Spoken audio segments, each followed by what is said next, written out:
the last two lectures, I have introduced the basic principles of counting. So, you have the addition principle, you have the multiplication principle, and then you have the concept of number of arrangements. And in the concept of number of arrangements, you can have permutations in which the ordering is important, and if ordering is not taken into account, then we call it combinations. So, we introduce the coefficients n p k, that was n factorial divided by n minus k factorial, and we introduced n c k, that is number of k unordered samples from n. So, that is n factorial divided by k factorial n minus k factorial.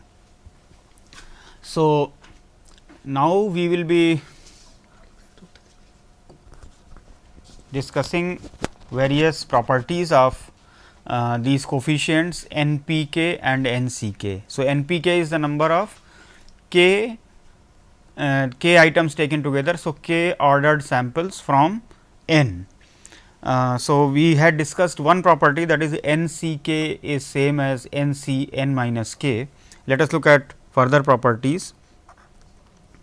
So, one property is that r into n c r, that is same as n into n minus 1 c r minus 1, where of course, r is greater than or equal to 1 and r is less than or equal to n.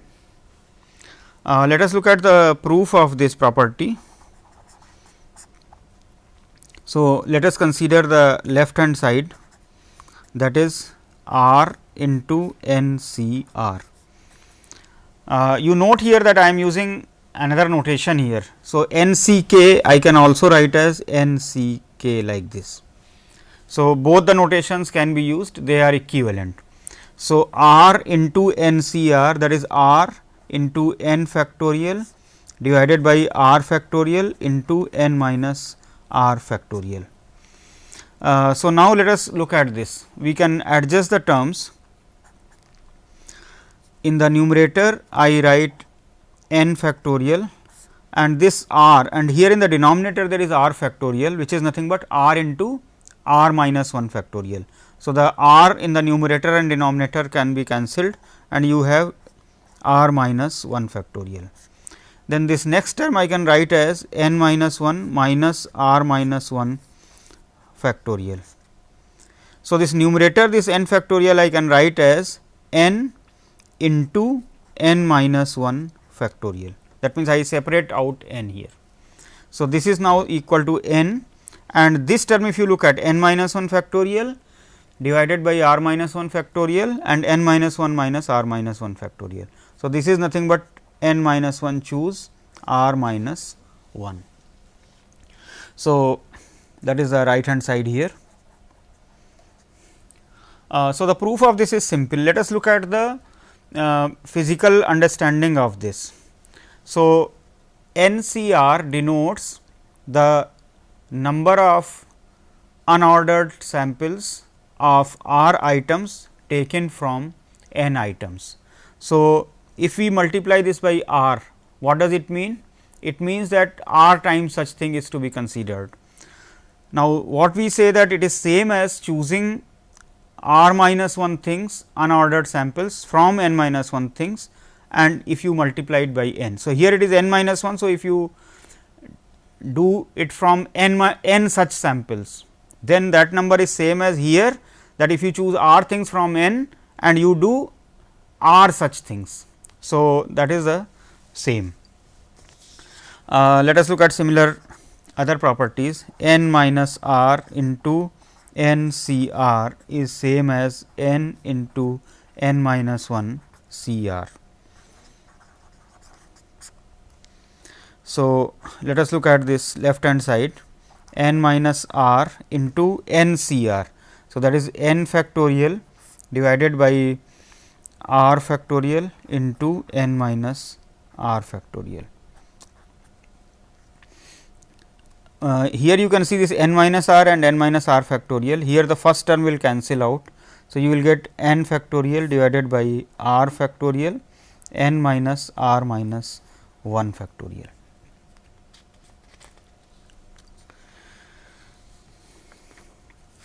What we do? We adjust the term here. In the numerator, I separate out n and write it as n minus 1 factorial, and then you have r factorial n minus 1 minus r factorial. So, this is n minus r minus 1, I write as n minus 1 minus r. Then this quantity you can see is nothing but n minus 1 choose r. So, this is the quantity I wanted to exhibit. So, this property basically is a restatement of the previous property, because n c r is same as n c n minus r. So, this property and this property are of the similar nature. Let us look at another property.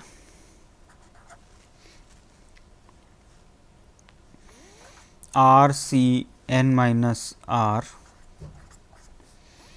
is equal to n minus r plus 1 c n minus r minus 1. Of course, in all these cases you have that r lies between 1 and n here. So, if you look at the left hand side, that is r into n c r, that is r into n factorial divided by r factorial n minus r factorial. Once again you can see this r and r factorial, here you can cancel the first term here.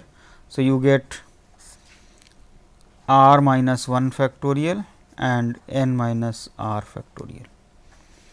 Here I multiply by n minus r plus 1 in the numerator and denominator.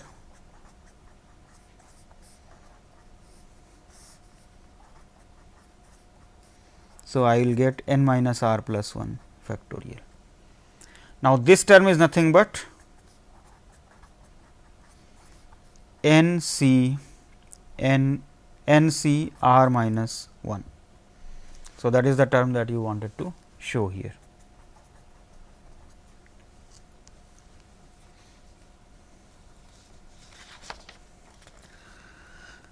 We have some properties of the permutation also.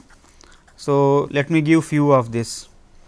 N plus 1 p r, that is equal to n p r plus r into n p r minus 1. Let us firstly look at the proof of this. So, if you look at the right hand side, that is n p r, that is n factorial divided by n minus r factorial. The second term is r into n factorial divided by n minus r plus 1 factorial. So, that is equal to, now you can take out n factorial from here, and here I multiply and divide by n minus r plus 1. So, n minus r plus 1 divided by n minus r plus 1 factorial plus r divided by n minus r plus 1 factorial.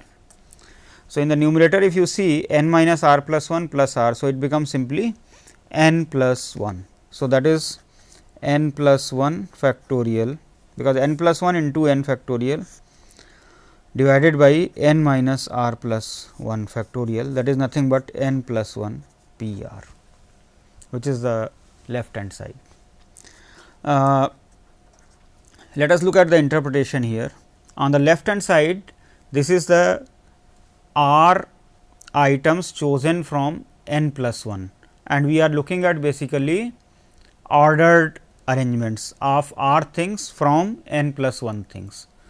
So, what this result says that it is the same as that if we choose r things out of n things. So, on and order them, that is r ordered arrangements out of n things, and r minus 1 things from n things taken r at it r times.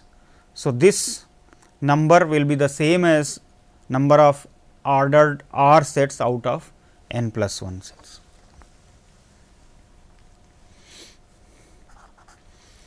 Let us look at a similar such property. N plus 1 P R is same as R factorial plus R into n P R minus 1 plus n minus 1 P R minus 1 and so on plus R P R minus 1. So, if we take the last term here, so we have right hand side and I combine one by one the terms. So, using the result of exercise 4, that is this property. Here what we are saying is that R times n P R minus 1 plus n P R becomes n plus 1 P R. So, if you look at this last term here, so here it is R times multiplied by R P R minus 1. So, here if you add the first term, that is R P R. So, R P R plus R into, so let us look at this R factorial and this term I take R P R minus 1. So, it is nothing but R P R plus R P R minus 1 into R.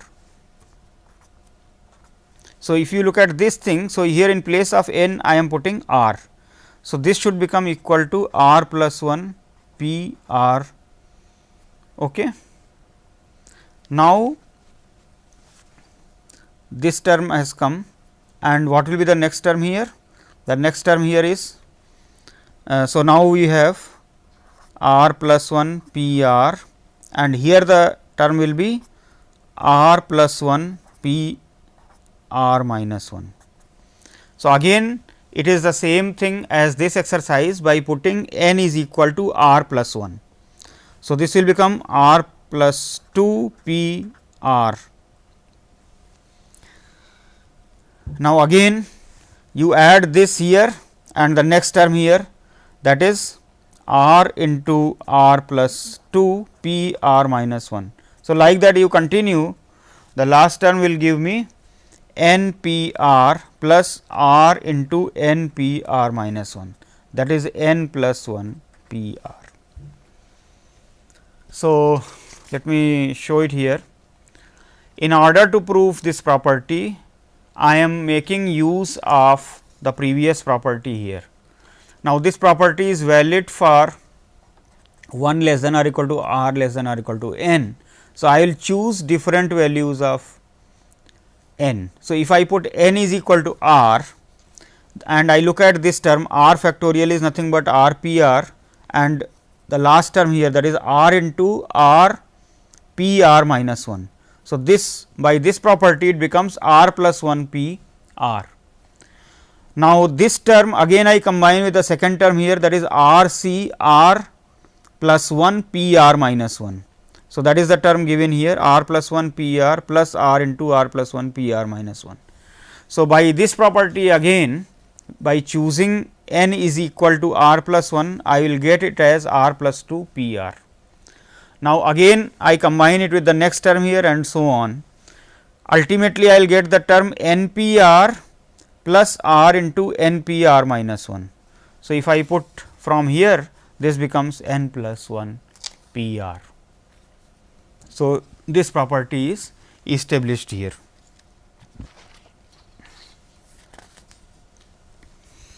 Another property of the permutations is n minus R into n P R, that is equal to n into n minus 1 P R. So, if I consider the left hand side, that is n minus R into n factorial divided by n minus R factorial. So, you can cancel out n minus R in the numerator and denominator and you get the term n factorial, which again I write as n into n minus 1 factorial divided by n minus r minus 1 factorial, that is nothing but n into n minus 1 p r. Similarly, we can have like n p r is equal to n minus r plus 1 into n p r minus 1. Let us look at the proof of this. The right hand side is n minus r plus 1 n factorial divided by n minus r plus 1 factorial.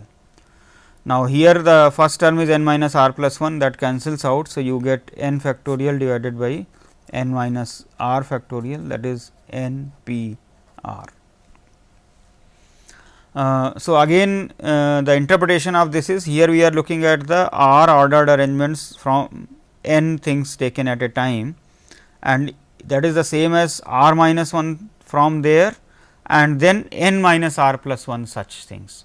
So, that is the multiplication here giving the thing. The next property is also similar in nature. N p r is same as n into n minus 1 p r minus 1. So, the right hand side is n into n minus 1 p r minus 1, that is n into n minus 1 factorial divided by n minus r factorial, that is n factorial divided by n minus r factorial, that is same as n p r.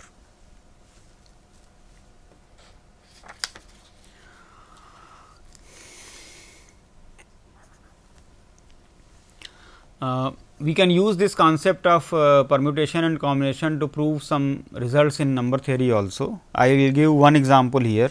So, if I consider say product of n consecutive integers, then it is divisible by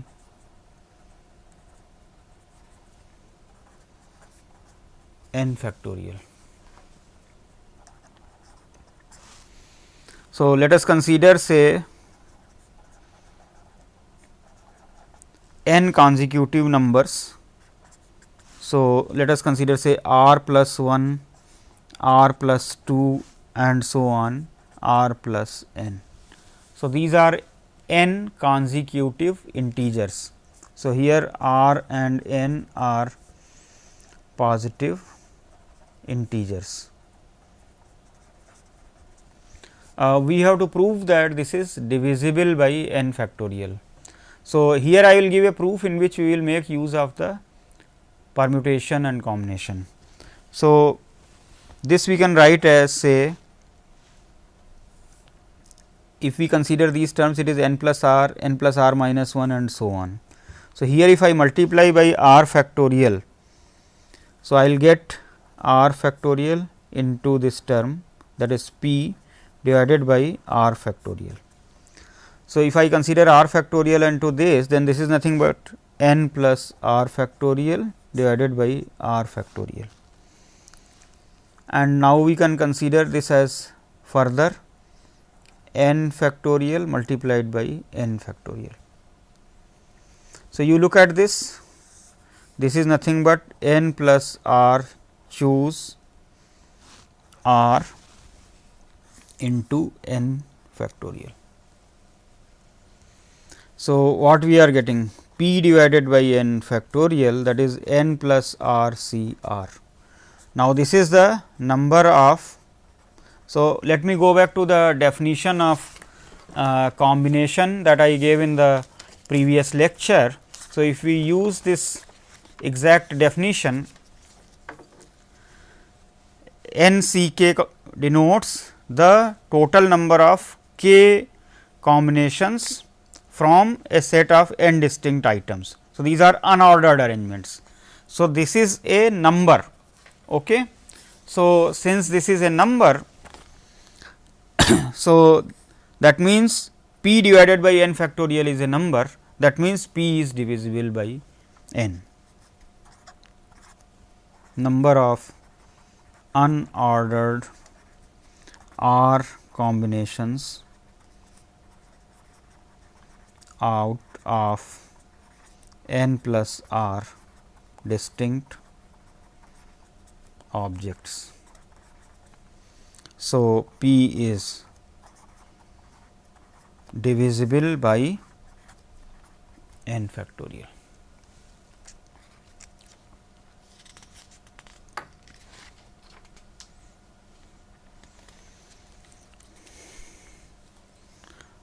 So, let us solve some problems.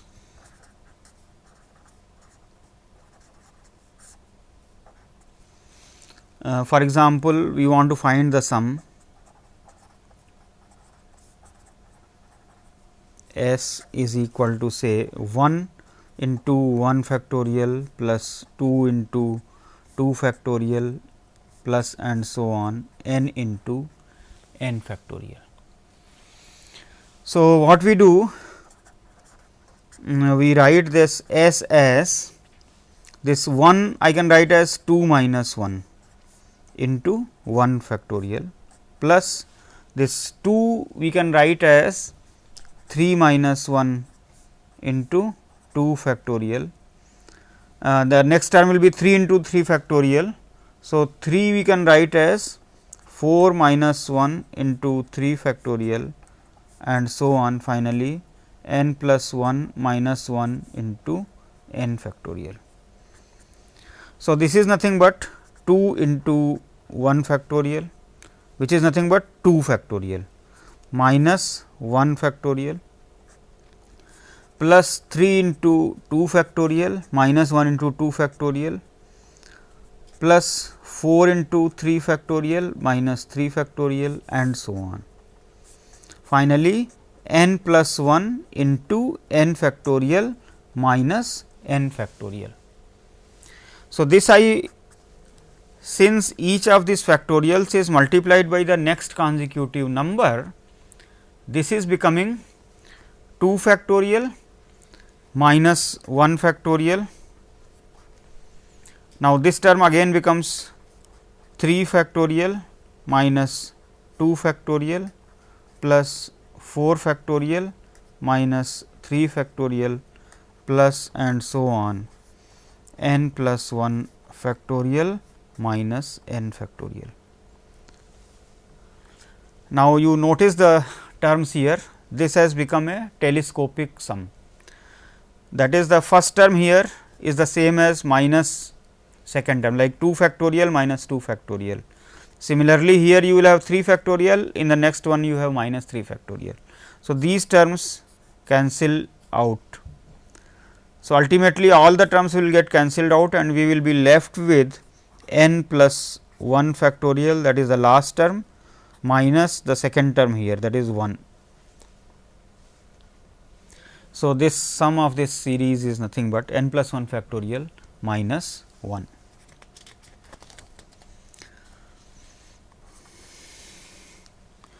There are 6 boys and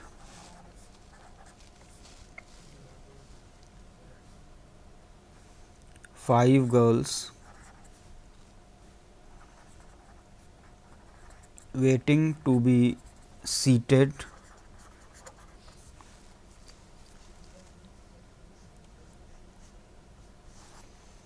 on 11 seats in a health spa. Okay. Two particular boys are named as say Ramesh and Giri, and say one girl, one particular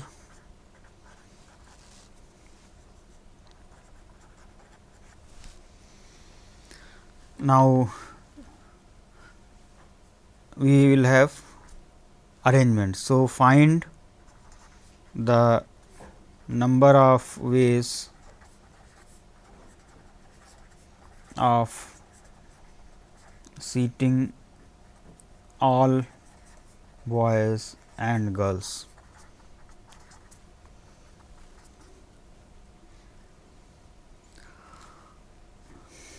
Find number of ways of seating so that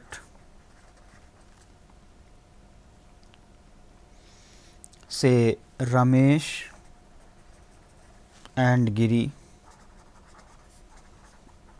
they are adjacent, that means they sit side by side. And thirdly, find the number of ways of seating so that Ruby is in the middle seat,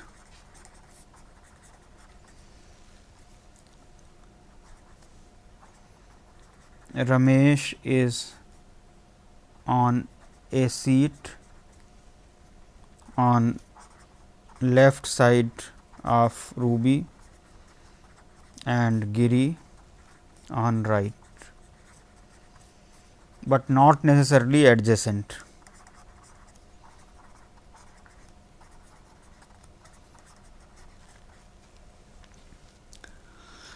So, let us look at the number of ways here.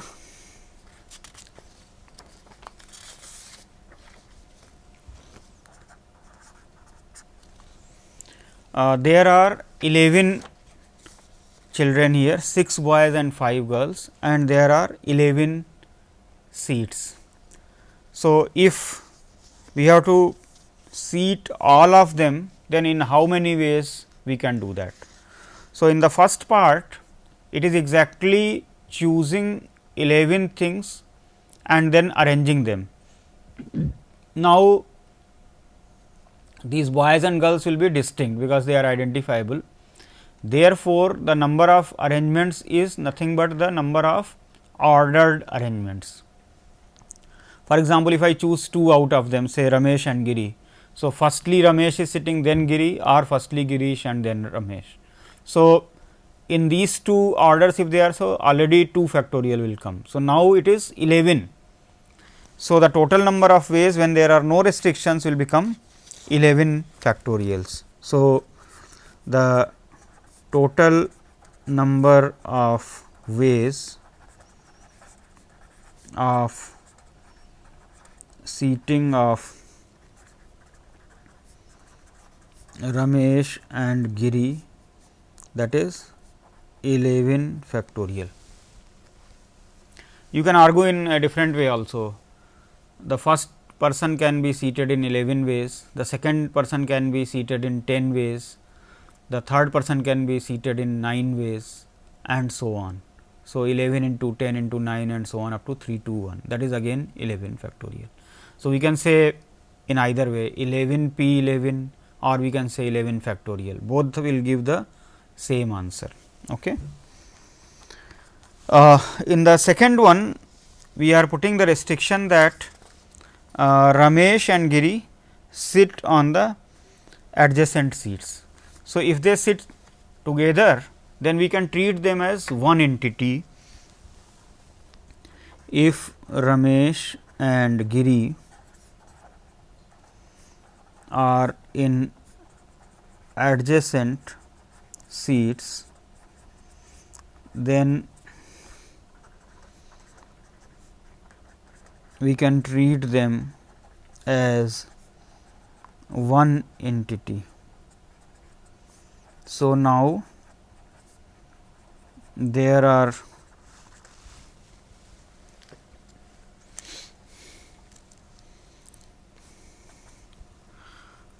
so now the arrangements of these 10 things, 10 factorial arrangements,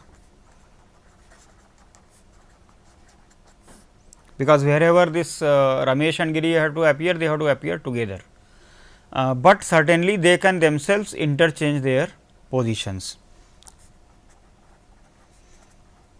However,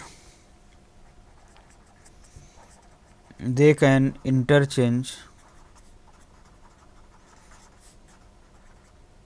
their places. So, 2 into 10 factorial, that is the total number of ways.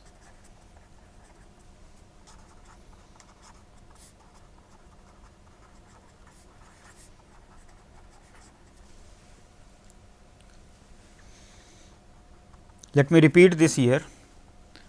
In the second part, I am choosing Ramesh and Giri to always be sitting together.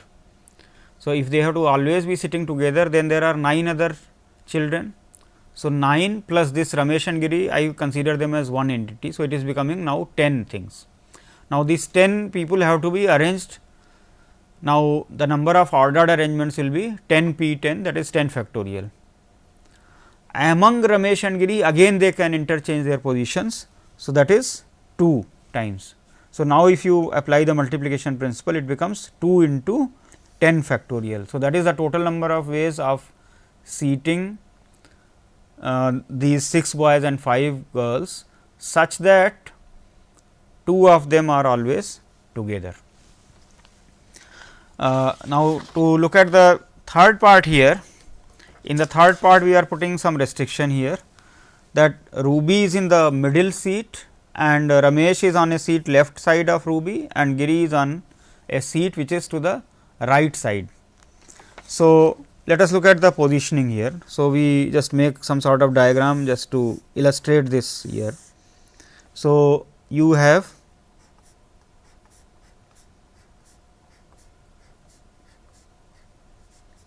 we can just say names seats 1, 2, 3, 4, 5, 6, 7, 8, 9, 10 and 11. So, there are total 11 seats. In the middle seat Ruby is there. So, her seat is fixed here. Now,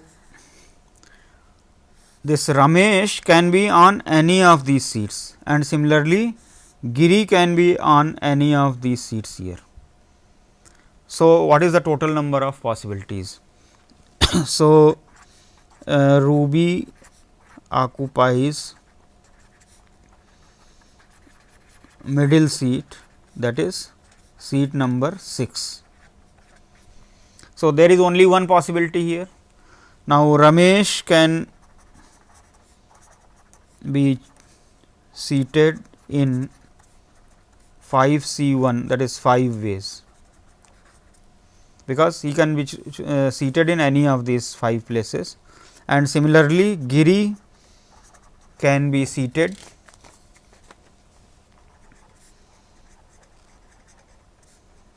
again in 5 C 1, that is 5 ways. Now, 3 persons we have seated out of 11. So, there are 8 persons left out. So, they can be now, how many ordered arrangements of them will be there, that is 8 p 8, that is 8 factorial. So, remaining 8 children can be seated in 8 remaining seats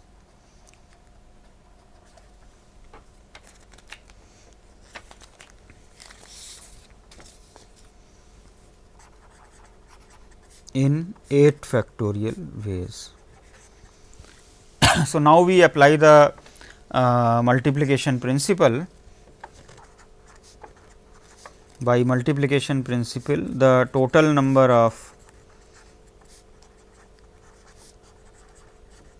seating plans is 5 C 1, that is 5 into 5 into 8 factorial. So, of course, one can evaluate this. As you can understand, this value of 8 factorial is large, and then you have to again multiply it by 25. Let me put one more problem in the same one. In the above problem,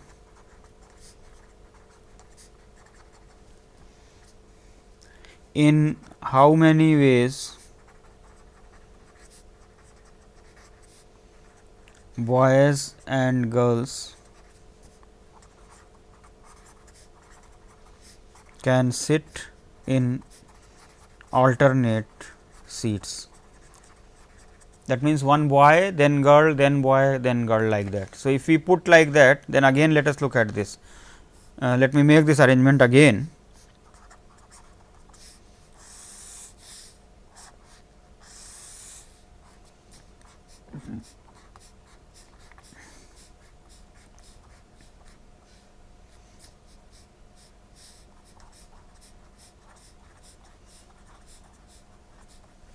Eleven places are there.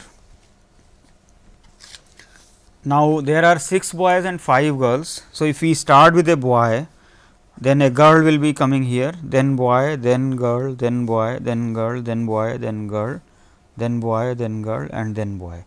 So, immediately you can see that in this arrangement the boy has to be in the odd number of places, that is 1, 3, 5, 7, 9 and 11. Okay. And then in the middle 5 places which are even 2, 4, 6, 8 and 10, here the girls can be seated. Now, if you change the order, for example, if you start with a girl, then you can immediately make out that one boy will be left out, because if you start say from here, then one boy will be left out and you will have to put here, then they will not be alternating. So, since the number of boys is exactly 1 more than the number of girls, the exact number of seating plan will be only in like this. So, what you have to see that how many such arrangements are possible. So, we can see here that 6 boys can occupy 6 odd numbered seats. Now, that is in 6 factorial ways, and in remaining 5 even numbered seats,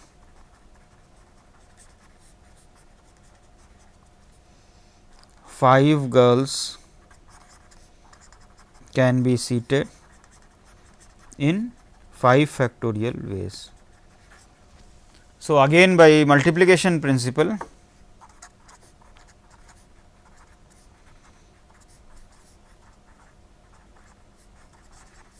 the total number of ways in which boys and girls sit in alternate seats is 6 factorial into 5 factorial. So, here you can see that how the counting of the permutations, or you can say ordered arrangements, is there. Now, let me take up 1 or 2 problems for combinations in which unordered arrangements are there. So,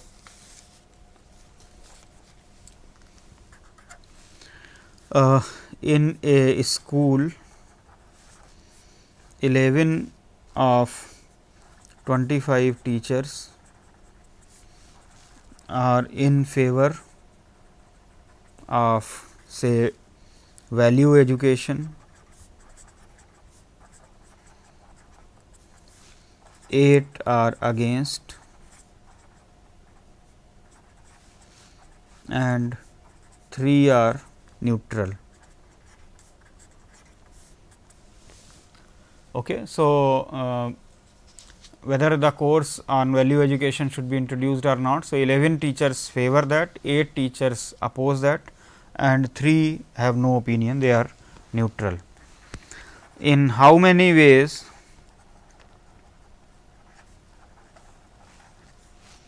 five teachers can be chosen so that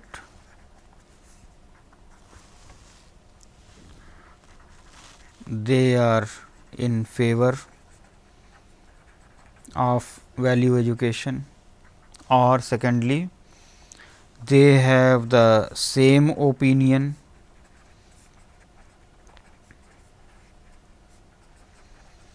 or say third, two are in favor, two are against, and one is neutral.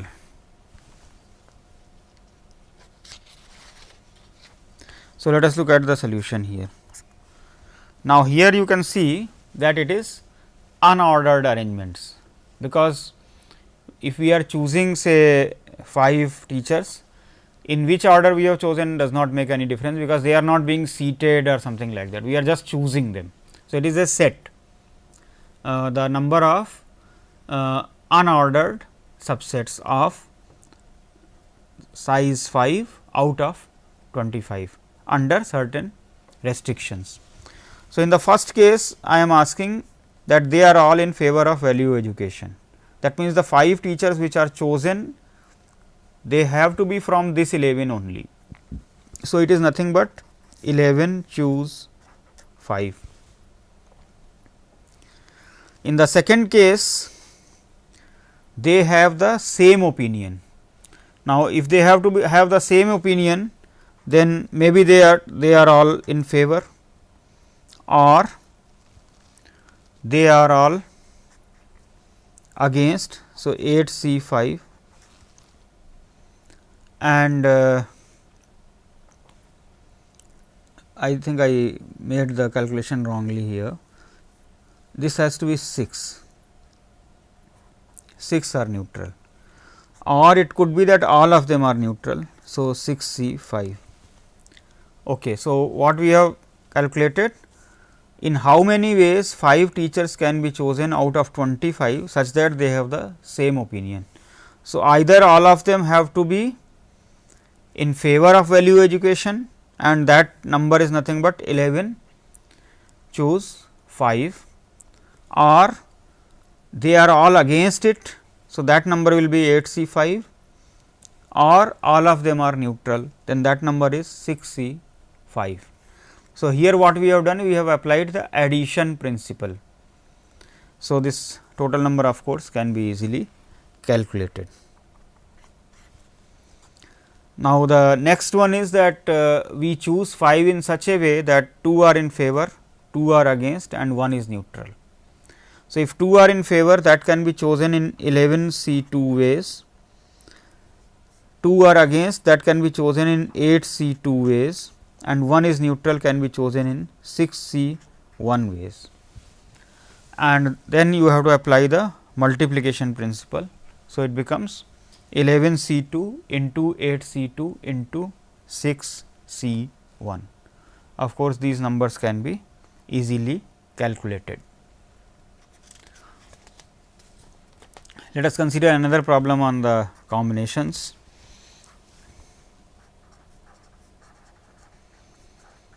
In a lottery, 8 numbers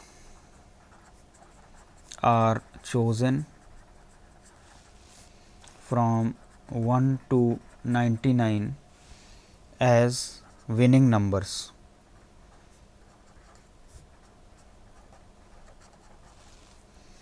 If all numbers match,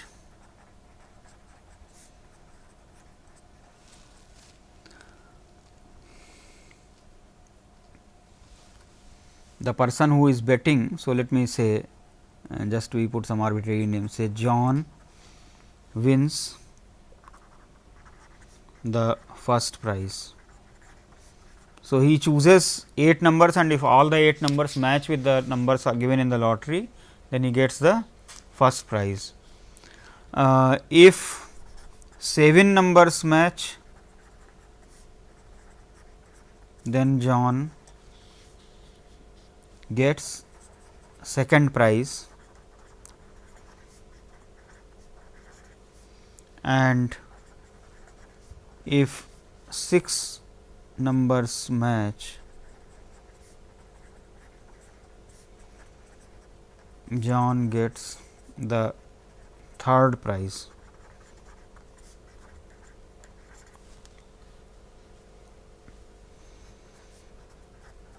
in how many ways John can choose numbers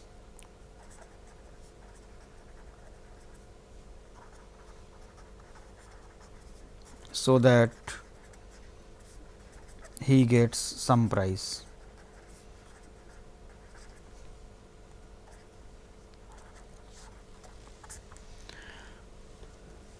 Now, if he has to get the first prize, then the all possibilities have to be exactly the same as the numbers which are given by the lottery. That means, suppose number 3 is chosen, then he has to get 3. Suppose number 7 has to be chosen, then 7 has to be there. If it say 13, 45 or whatever numbers are there, then that set is identified as the numbers allocated for the lottery. So, the number of ways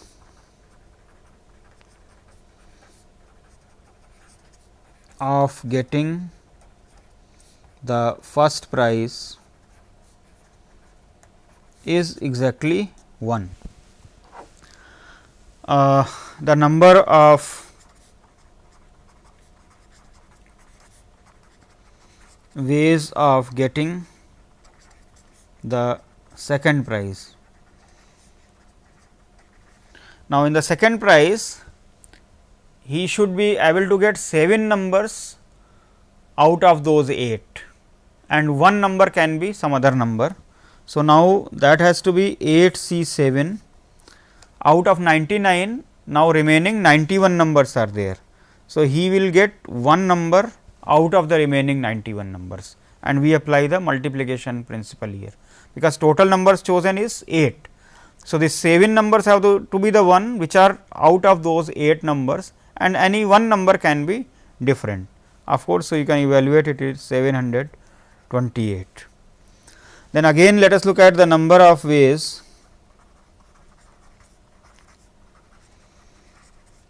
of getting the third prize. So, that is 8 C 6, 91 C 2, because the third prize is if the 6 numbers match. So, these 6 numbers have to be from the 8 numbers which are given in the lottery, then the remaining 2 numbers can be any other from 91 numbers. So, this of course, again can be evaluated, that is 28 into 4095, that is 11,4660. So, now you apply the addition principle. The total number of ways of winning the prize. So, that is plus 728 plus 1. So, that is 115,389. 1,15,389 is the total number of ways in which he can actually win the win a prize.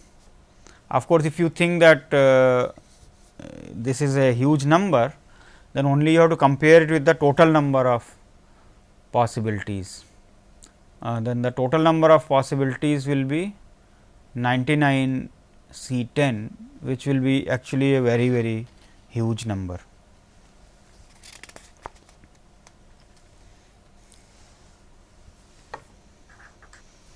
Another counting exercise in which you can use permutations. Find the number of integers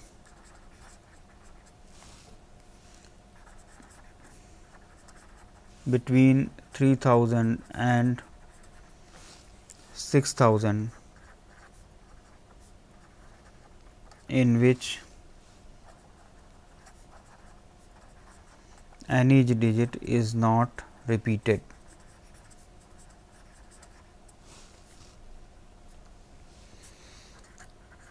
That means, how many numbers are between 3000 to 6000 in which a digit is not repeated. That means, 3000 itself is not considered. So, for example, 3001 cannot be considered because 0 is repeated. Similarly, suppose I say 4122, then that number is also not counted. So, let us see. So, the first digit can be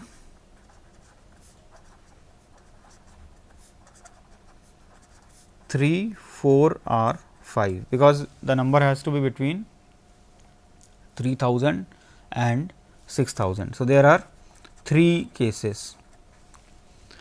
Now, other 3 digits can be chosen from remaining 9 digits. 9 digits means, see, you are considering 0, 1 to 9. So, 10 digits are there. Now, 1 digit has been taken out. So, remaining 9 digits are there. From there you have to choose 3, but distinct, and then it becomes nothing but the number of permutations taking 3 at a time from 9. So, 9 p 3. So, the total number of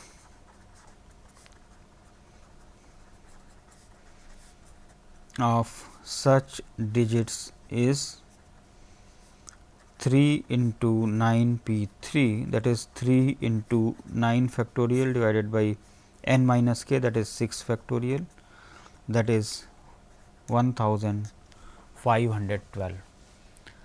So, out of basically 3000 numbers, 1512 numbers are the ones in which no digit is repeated.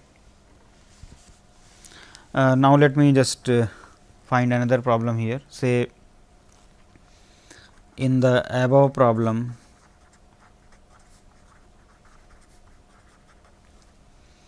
find the number of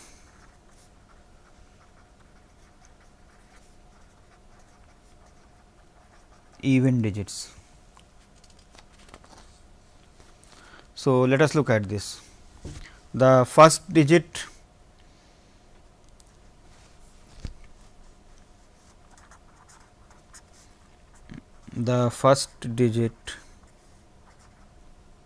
number of even numbers, basically I should say. So, the first digit, if the first digit is say 4, okay, then the last digit can be from 0 to 6, 8, that is 4 ways. Now, second and third digit can be chosen from the remaining 8 digits, because 2 digits have been taken. First digit is 4 and the second digit has been chosen to be an even number out of this 4. So, 2 remaining digits can be chosen in 8 p 2 ways. All right. So, the number has become 4 into 8 p 2, that is 4 into 8 factorial divided by 6 factorial, that is 224. Let us also look at the first digit can be 3 or 5. If the first digit is 3 or 5, then that is 2 ways. Okay. Then the last digit can be from 0 to 4, 6, 8, that is 5 ways, and again remaining 2 digits can be chosen in 8 p 2, that is 8 factorial divided by 6 factorial ways. So, what is the total number of ways? 2 into 5 into 56, that is 560. So, now you just add these two. So, by addition principle, the total number of even integers between 3000 and 6000, so that digits are not repeated,